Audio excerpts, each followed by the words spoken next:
అందరికీ praise the lord. అనుదినము దేవుని వాగ్దానం. ప్రియులారా, నేటి ఉదయకాలం మన కోసం ఏర్పరిచిన దేవుని వాగ్దానాన్ని జ్ఞాపకం చేసుకుందాం. నేను నీకు తోడయ్యున్నాను గనుక భయపడకుము.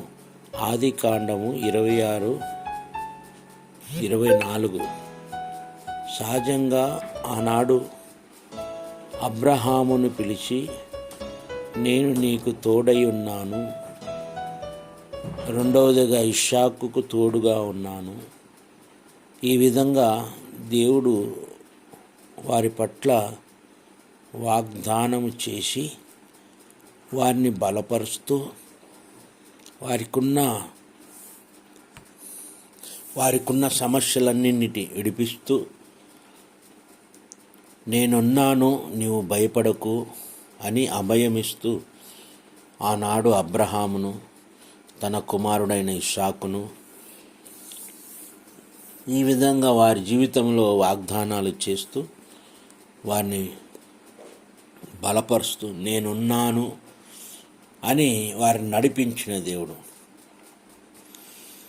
ఆనాడు ఇస్సాకుకు తోడుగా ఉన్న దేవుడు ఈరోజు మనకు కూడా తోడుగా ఉంటూ మరి అన్ని విధాలుగా మనకు తోడైన దేవుణ్ణి మనం ఆశ్రయం కలిగి జీవిస్తే మన జీవితంలో అనేకమైన కార్యాలు జరిగిస్తాడని ఆయన వాగ్దానం చేస్తున్నాడు.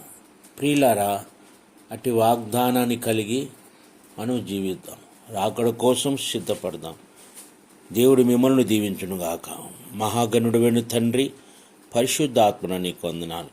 ఈ ఉదయకాలంలో నాయన నేను నీకు తోడై ఉన్నాను గనుక భయపడకుమని అబ్రహాముతో చేసిన వాగ్దానం, ఇస్సాకుతో చేసిన వాగ్దానం, యాకోబుతో చేసిన వాగ్దానం, నేటి దినం మాతో మీరు చేస్తున్న వాగ్దానాన్ని బట్టి విశ్వాసం కలిగి ముందుకు కొనసాగి కృప దయచేయమని యేసు నామమున అడుగుచున్నాము తండ్రి.